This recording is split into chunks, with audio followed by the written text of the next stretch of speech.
Saturday the 23rd of March. It's just past 6 o'clock and welcome to our Saturday evening news programme. And in the news this week, on Wednesday the 13th of March last week that would be, wouldn't it? Dorset Council's newly elected members of the Youth Parliament were announced at a ceremony held at County Hall. Huge congratulations were given to Tom Clifton and Tamsin Caves, who have been chosen by young people in Dorset to represent them. Tom will act as the lead representative for Dorset at the Youth Parliament, and Tamsin will act as his deputy, with both having an opportunity to work across their chosen campaigns over the next 2 years. Dorset's representative at Youth Parliament represents Dorset at a regional and national basis, hoping to engage young people in politics, democracy and citizenship. In partnership with the Dorset Youth Council, they deliver a Youth Voice Manifesto to improve the lives of young people. This year, a total of 10 candidates stood for election, with 18 Dorset schools and colleges participating in the elections. After weeks campaigning, an impressive 9,303 votes were placed. Tom Clifton, Dorset's newly elected member of Youth Parliament, said, "Thank you to everyone involved in the election and to everyone who voted. I will be following through on everything I promised and look forward to representing Dorset's youth." When Dorset and Wiltshire Fire and Rescue Services will attend fire alarms is changing. From the 1st of April, alarms sounding at low-risk commercial premises will only receive an emergency response if there is a 999 call or other confirmation that a fire is suspected. The change is being introduced to reduce the number of false alarms attended by fire crews. Such mobilisations can cause unnecessary risk to the public and responding firefighters, cause disruption to the business and may delay to a response to a genuine emergency. Automatic fire alarm activations at domestic and residential buildings and any premises where people sleep and identified high-risk properties will still be attended by a fire crew. Protection Improvement Manager Emma Turner said during 2022-2023 the service attended 1,946 automatic fire alarms in commercial premises that did not need an emergency response. Fire safety legislation puts the responsibility onto premises to investigate the cause of these alarms, whether there is a fire or not. There is also responsibility to ensure that alarm systems are maintained. We need business owners and managers to understand the importance of keeping their alarm systems in good working order and having the right processes in place to keep their staff and premises safe. Now, more information on these changes, including a helpful downloadable leaflet and an explanatory video, can be found on the Dorset and Wiltshire Fire and Rescue website at www.dwfire.org.uk/automatic-fire-alarms. That's www.dwfire.org.uk/automatic-fire-alarms. Earlier signs of spring, such as the first leafing of trees or the first sighting of butterflies, could be here to stay, says the Woodland Trust. One of the first trees to come into leaf is the elder, and for the last 5 years, citizen science collected records of its first leafing have been earlier than the 20-year average by 4 to 16 days, and 2024 seems to be following suit. Observations of leafing on the likes of larch, rowan and oak have also been early, 1 to 2 weeks before the average, and there have been many sightings of brimstone butterflies already. And there's a picture of one on the screen there. Traditionally one of the first to be spotted each year, and they are about 2 weeks earlier than usual. Dr. Judith Garforth, who's the Citizen Science Officer at the Woodland Trust, has said recorded elder first leaf on the 20th. She recorded elder first leaf on the 20th of February in North Yorkshire, and said spring is spreading north rapidly. She said whilst the sighting of an elder in leaf was a very welcome glimmer of spring after all the grim wet weather, it was much earlier than she'd expected, especially this far north. Overall, though, the general trend is continuous spring arriving earlier and becoming something like the new norm. She went on to say, our data provides the clearest evidence of a changing climate affecting wildlife. These earlier signs of spring are not a surprise this year, since the Met Office data showed temperatures in February 2.2 degrees centigrade above the average, making it the warmest February on record for England and Wales. And the spring index, which compares modern and historic data, is running about 8.7 days earlier. Dr. Garforth said earlier springs can lead to ecological food chains becoming mismatched or out of sync. Another example is that we sometimes see insects emerging early in the spring before there are many flowers blooming to provide a good source of food for them. Changes happen very quickly, which is why the best option to help wildlife would be to slow it down by reducing CO2 emissions and by planting more trees.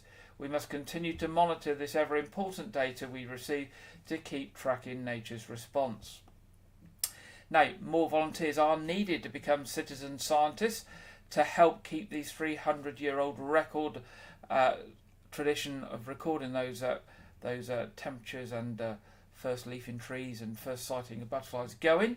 And if you would like to get involved as a citizen scientist, you can go to the following website: naturescalendar.woodlandtrust.org.uk. That's naturescalendar.woodlandtrust.org.uk. You can find out more, and you can help by supporting this by becoming a citizen scientist and record some of these key nature events for the Woodland Trust.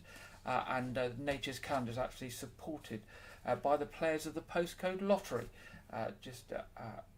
If you wanted to know there about funding. Now, Weymouth Community Expo returns for a third year. Following on from the success of last year's event, Weymouth Town Council's Community Expo returns in May at the town's Jubilee Clock. The event is a twist on the council's annual town meeting, where you can find out more about council services and projects, and also gives the opportunity to highlight the work of voluntary and community groups operating in the town for the benefit of the Weymouth community. Plus, everyone will also get the chance to meet the new Mayor of Weymouth. If you are a local charity or community group who would like to take part and run a stall at this free event, then Weymouth Town Council would love to hear from you. Jane Biscombe, who's Weymouth Town Council's town clerk, said the Community Expo provides a fantastic opportunity to showcase the work of many voluntary community and charitable organisations that operate in Weymouth, as it's a really useful networking event. We hope to see many more people coming along to the drop-in event at the Jubilee Clock this year, which will be a great way to find out more about all the fantastic work that is currently happening in Weymouth for the benefit of the town's different communities. Now, last year there were stalls ranging from Dorset Police, Friends of Weymouth and Portland Hospital, Age UK, Royal Voluntary Service, Big Four Littermore, Noth Fort, Hangers Heroes, as well as a range of stalls promoting the work of Weymouth Town Council. The event runs from 11 a.m. to 2 p.m. on Saturday the 18th of May, with stalls located, as we said, at the Jubilee Clock. Now, if you are representing an organisation and you'd like to get involved with this, then drop an email to Charlotte Emery, no dashes or dots in that, at weymouthtowncouncil.gov.uk. That's Charlotte Emery at weymouthtowncouncil.gov.uk by Friday the 3rd of May. Friday the 3rd of May there, if you'd like to get involved in the Community Expo. Now, Dorset Police and Crime Commissioner David Civic has once again joined forces with the Dock Bike charity to offer alarmed disc locks to motorbike owners in Dorset as part of a motorcycle anti-theft initiative. The initiative aims to reduce motorbike, moped and scooter thefts by providing the opportunity for Dorset motorcycle owners to purchase an alarm disc lock at a significantly reduced price, with the Office of the Police and Crime Commissioner covering the difference in cost. The scheme will see Dorset motorcycle owners able to purchase the Oxford Big Boss, which is normally £99.99, and the Oxford Alpha XA14, which is normally £79.99, for £30 and £25 respectively. That's really quite a significant discount, isn't it? The locks are now available on the Dock Bike website. The funding for the bike locks is limited, and requests for the locks will be monitored by the charity, so only Dorset residents who have not previously purchased a lock through the 2023 initiative will be able to benefit. The scheme previously ran in 2023 when 500 locks were purchased by Dorset residents who welcomed the opportunity to purchase the discounted locks, with the first 250 selling out in 12 hours. So you need to get onto the website quickly if you want to get one of these. PCC David Siddick said, I'm pleased to be able to yet again work with the Dock Bike charity to offer alarm disc locks to Dorset motorcyclists at a reduced cost. Now, Dr. Ian Mew, who's the co-founder and trustee of Dock Bike Charity, said, it's a pleasure to help the PCC with this initiative once again. This is something that is very important to the motorcycling community. Preventing motorcycle theft by making high-quality locks available to motorcyclists at an affordable price makes absolute sense and is something that we're very happy to facilitate. Each lock will be dispatched along with a Dock Bike safety information pack, such as a booklet why motorcyclists crash and how to stop it, a booklet with tips on how to avoid being in a crash and how to be a more skillful rider, a crash card which can be placed inside your helmet and in the event of a crash gives useful information to first responder teams, and information about available motorcycle courses and the Dock Bike charity. You can find out more and you can buy those locks at dockbike.org. Dockbike, that's DOC bike.org. Now, all 82 councillor seats for Dorset Council are up for election on the 2nd of May this year, and Dorset Council needs people with the background and experience that reflects their community to put themselves forward to stand as local councillors. As a local councillor, you could play a vital role in shaping local services and make a huge difference to the quality of life of local people and how local issues are dealt with. The main requirement for being a local councillor is that you care about your local community, that you can bring energy, passion and have a real desire and commitment to make Dorset a great place to live, work and visit. Many candidates stand as a member of a political party, but you don't need to be a member of a political party and you do not need to be aligned to one of the existing political parties on the council in order to stand for election. Neither do you need any specific qualifications. Your life experience, everyday skills, passion and commitment to people and communities is what really matters. A comprehensive induction programme is provided to all councillors and training and development opportunities are offered throughout the council term. Each councillor will have their own reasons for running, but the role offers the chance to make a huge difference to the quality of life for people in your local area. Now, if you want to stand, there is a deadline for nominations of Friday the 5th of April at 4 p.m. Friday the 5th of April at 4 p.m. And if you are interested in standing, you can email elections@dorsetcouncil.gov.uk, elections@dorsetcouncil.gov.uk, or give them a call on 01305 838 299 and they will let you know what you need to do to stand.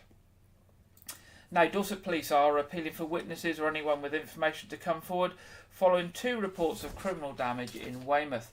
The first incident occurred at around 5:30 p.m. on Wednesday the 13th of March in Rylands Lane, and it's reported that the occupant of the address heard a loud noise and discovered a small hole in their window. A second incident occurred at around 3:15 p.m. on Friday the 15th of March at the same location.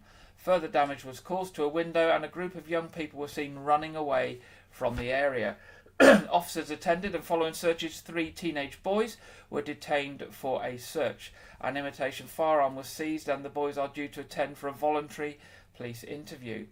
Police Constable Liam Sutherland of Weymouth Police said an investigation is underway into these incidents and I'm keen to hear from anyone who may have seen suspicious activity in the area around the relevant times. Also, Dorset Police are appealing for witnesses or anyone with information to come forward as they investigate a road traffic collision in Weymouth. At around 4 a.m. on Saturday the 16th of March, a single vehicle collision occurred on Portland Road in White Regis. It was reported that the vehicle involved, a grey BMW, left the carriageway and collided with a garage wall of a property. It was further reported that the 3 occupants left the vehicle and were seen making off in the direction of Lindale Road. Officers attended and carried out searches of the area, but the occupants were not located. The vehicle has been recovered and inquiries into the incident are ongoing. Sergeant Richard Simmons of Weymouth and Portland Police said, "Our investigation is continuing and I'm keen to hear from any witnesses to the collision or anyone who saw a vehicle matching the one described in the area prior to the incident.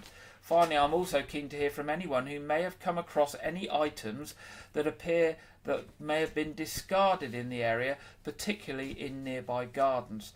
Now, anyone with information to either of these incidents can contact Dorset Police in the usual way by calling 101, or if you wish to give information anonymously via the Crime Stoppers charity by calling 0800 555 111. That's 0800 555 111.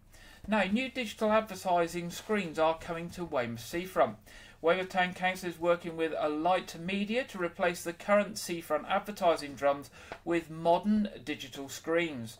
Following a tendering process, Alight Media have been awarded a contract which will see 12 of the existing advertising drums along the seafront replaced with digital advertising screens, and this will be from the pavilion end of the beach through to the Lodmore Country Park entrance. The company will be responsible for the planning applications to install the drums, construction, installation costs, ongoing maintenance costs, sales, as well as any repairs that may be needed to be carried out to the units. The existing drums will start to be taken down and replaced in July. Jane Biscombe, the Town Council's Town Clerk, said replacing the existing advertising drums with digital screens will mean Weymouth Town Council is able to invest money back into the town and keep the precept as low as possible through income generated. The new screens will provide regular opportunities for businesses and local groups to advertise their events and services due to the high footfall in this popular part of our coastal town. The council will also receive 10% of the screen time to promote non-commercial services such as community groups and events. The initial contract will run for 5 years with the ability to extend the contract based on the performance and how well it goes. Now, Great Western Railway's innovative fast charge battery trial officially commenced this week. Over the past 2 weeks, specialist Great Western Railway engineers have successfully tested the compatibility of the fast charging technology with the Class 230 battery train on the Greenford branch line. The industry-leading trial will now start in earnest, and it's hoped the technology could one day see battery-powered trains in operation across the UK's approximately 2,000 miles of 80-plus branch lines. The fast charge technology solves the problem of delivering reliable battery-only trains and is designed to help meet the government and wider rail industry's target to reach net zero by 2050. GWR Managing Director Mark Hopwood said, "We want GWR to be at the forefront of the railway's commitment to phase out diesel-only traction by 2040, and this demonstrates that we put our customers at the heart of everything we do. This is why we took on the challenge, and we are taking an industry-leading approach in not only battery train operation but the development of the fast charging system. It's important to remember this work has never been done before. It's designed to test the capability and viability of the fast charge technology and demonstrates Great Western Railways taking a bold and broad approach towards replacing diesel-only trains with greener units. And the use of the batteries for extended operation has typically been constrained by their range and meant widespread implementation has until now not been possible.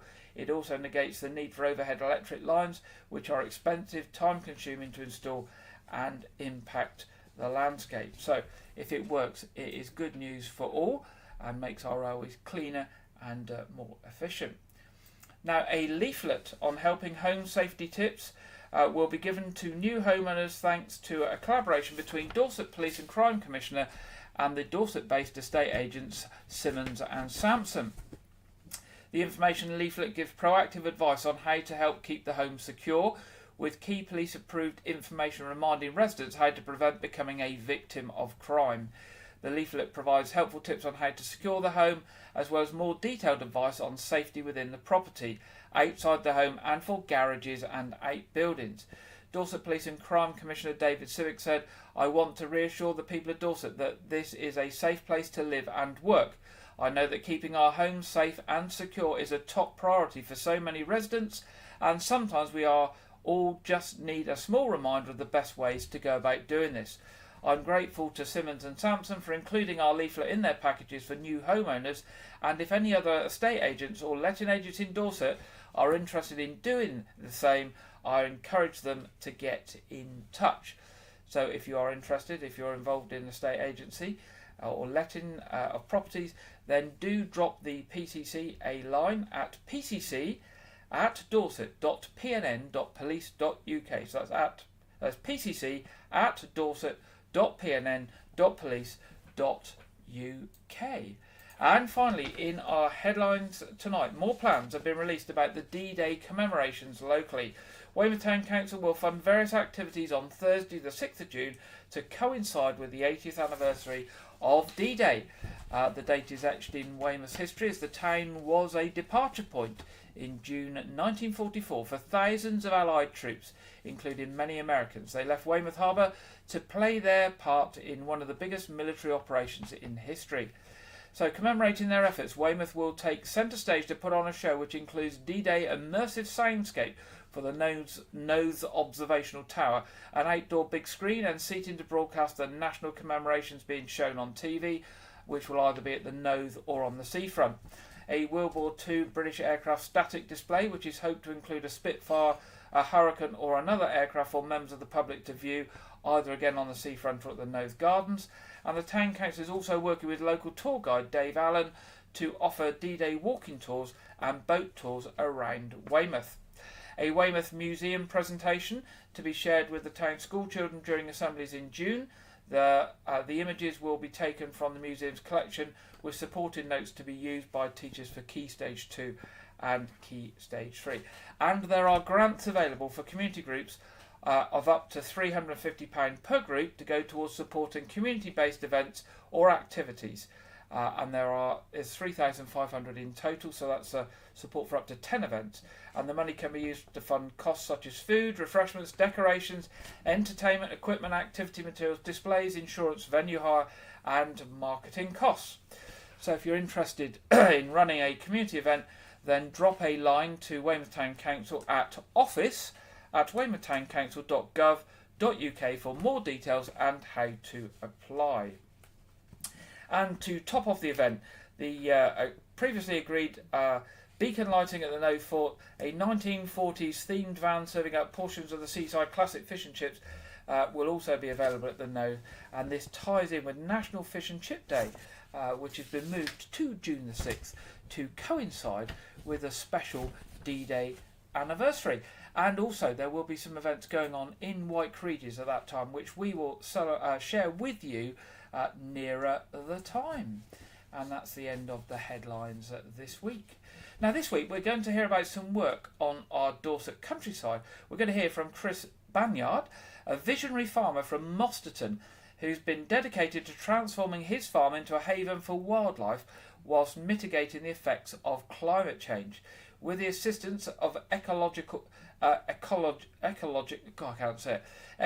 consultants, Chris embarked on an inspiring journey to create a woodland and reconnect the river to its floodplain.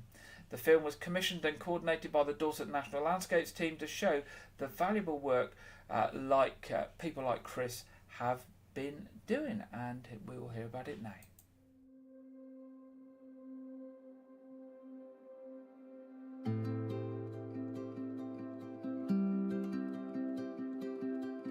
My name's Chris Banyard. We're farmers in a place called Mosterton in West Dorset. It's a permanent pasture farm, so it's cattle grazing, mowing, and hopefully with what we're about to do, we're going to make the farm a little bit nicer place to be. Right, the river restoration came about 2 years ago when we were looking to plant a woodland. It's always been something I've always wanted to do. And I came across a guy called George from Ecologic Consultants. George came out, went through what he thought we could do, looked at the river and said, oh my God, look at the state of that. Chris said he wanted to plant some trees, so we contacted the Forest Commission and applied for the English Woodland Curation Offer UCO scheme. And when we looked at that UCO for the floodplain, we looked at the river and saw it was in bad condition, so we contacted Julian Payne from the Environment Agency, and he came and did a river restoration plan and a risk assessment, and from that we sort of designed the various interventions that we've done. And we've done 2 different projects which are experiments. One was completely filled brash, and one is brash with stone on top, which was a FIPL funded one. We filled the river up, it was about an average of about 6 foot deep. The sides were incised, they were collapsing, all the silt was going downstream, potentially to the Triple SI further down the River Axe. So what we've done is to fill it up to within sort of 600 to 800 mil from the surface. It was done entirely by us as farmers with our own machinery and by friends that have helped me, which is what makes this one a little bit different, is that it's farmer-led, which I think is important, which is where FIPL particularly have come in and enabled us to do that. The benefits of it is where we want to be again on the farm. The wildlife is improving week in, week out. But this project does improve flood resilience downstream, because the more of the floodplain you can use in the upper catchment, the less flooding you have lower down in the catchment. And Woodland is particularly good at holding water. It helps the water infiltration rates, and it also adds friction to the water when the floodplain is being used. Other benefits are education to other people.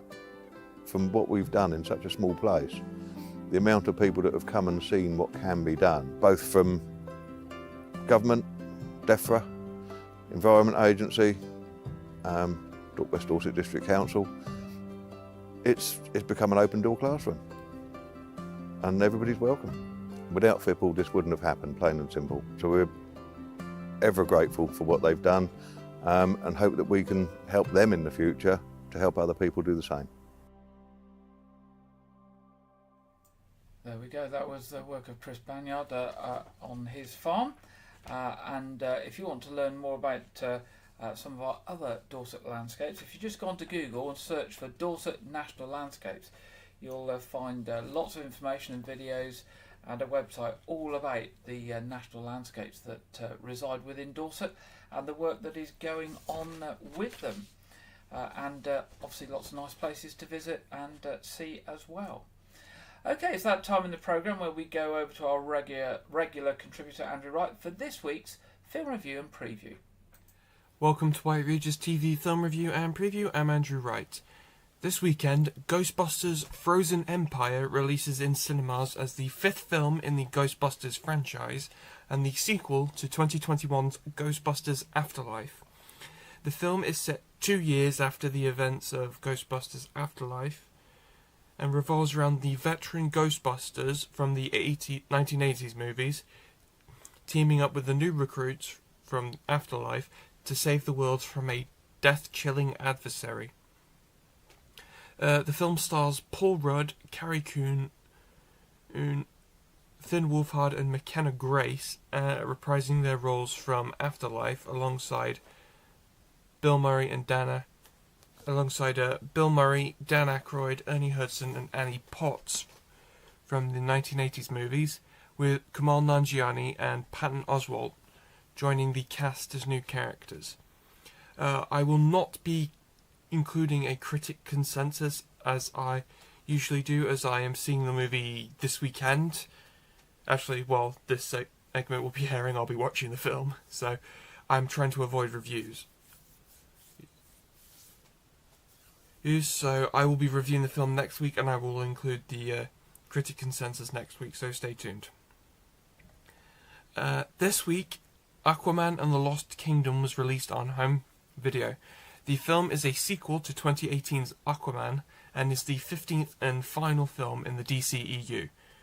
The film is directed by James Wan, most famous for his horror films Saw, Insidious and The Conjuring, and stars Jason Momoa, Patrick Wilson and Yahya Abdul-Mateen II.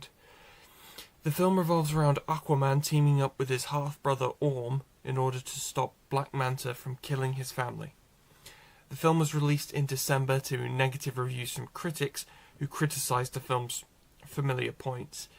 Now, this was my first time watching the film. I wanted to hold out hope for it, but I was thoroughly underwhelmed. The film is staggeringly dull and unoriginal. It has enjoyable moments, but just plods along.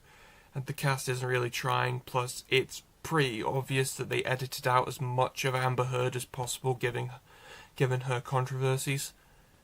I gave the film 2.5 stars out of 5. This week, the French legal drama Anatomy of a Fall arrived on home video just over a week after winning Best Original Screenplay at this year's Oscars.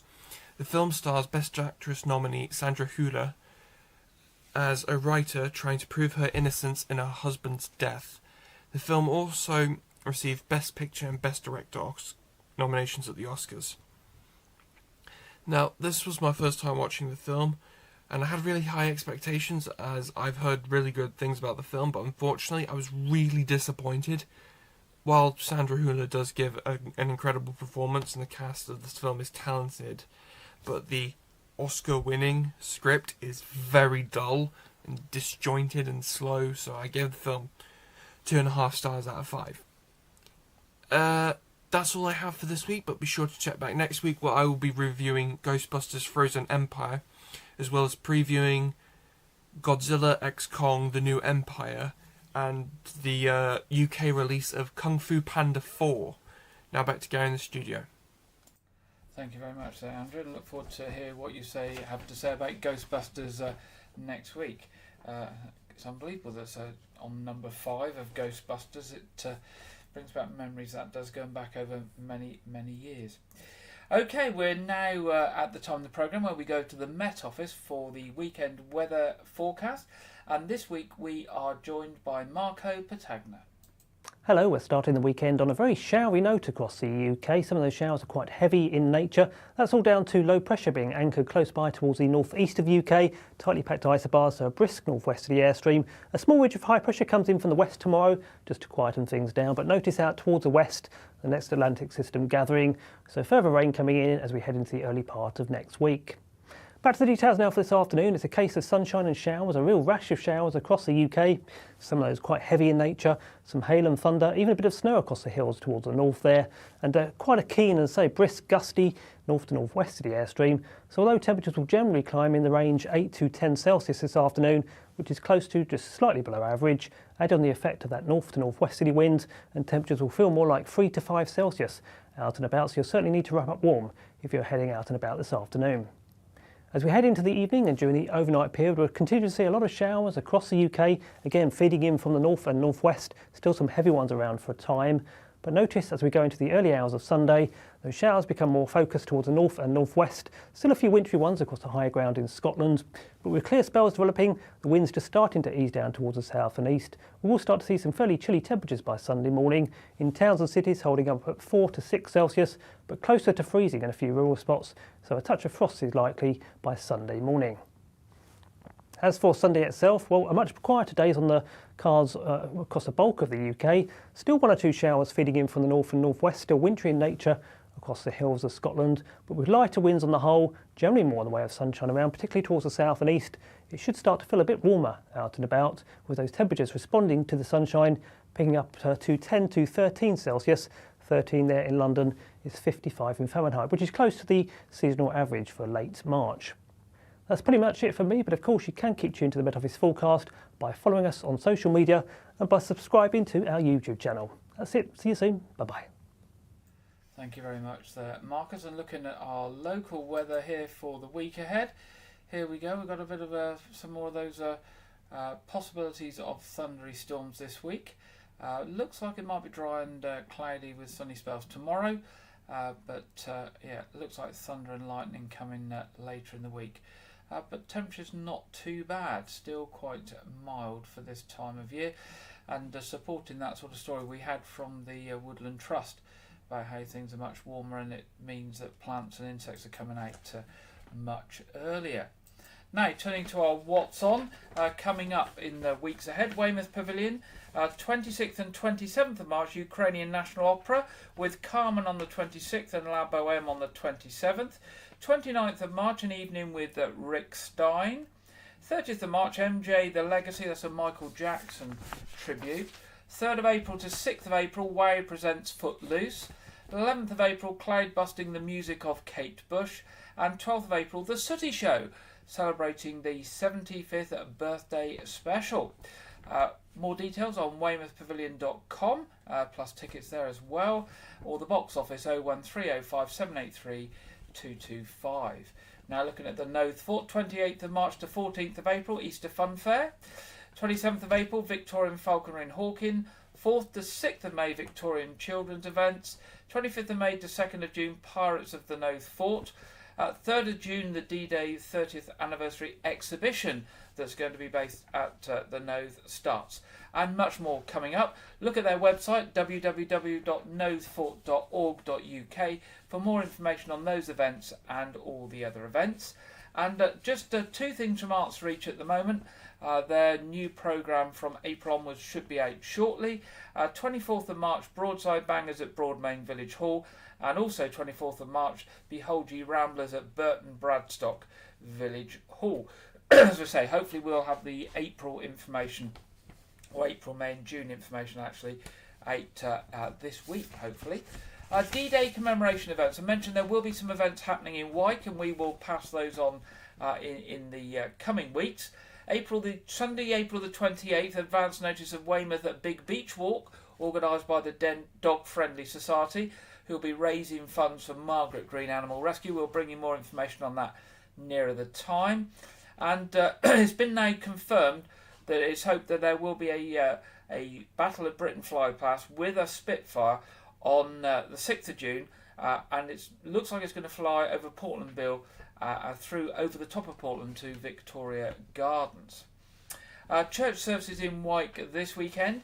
8 o'clock communion at All Saints Church tomorrow. 9:30 communion at All Saints Church, which is also the Palm Sunday service, and 11 o'clock St Edmund's Church. As regards that, that's all we've got in events coming up.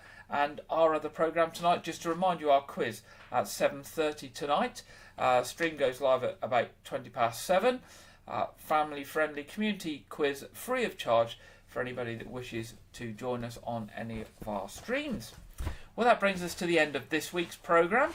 If you've got any news or events or anything coming up for the D-Day commemorations, do drop us a line at news@wykeregis.tv so we can share this with the community. Also, if you run a community group or a volunteer group and you're looking for new recruits, then do share their information with us, and we'll be happy to share that with the community.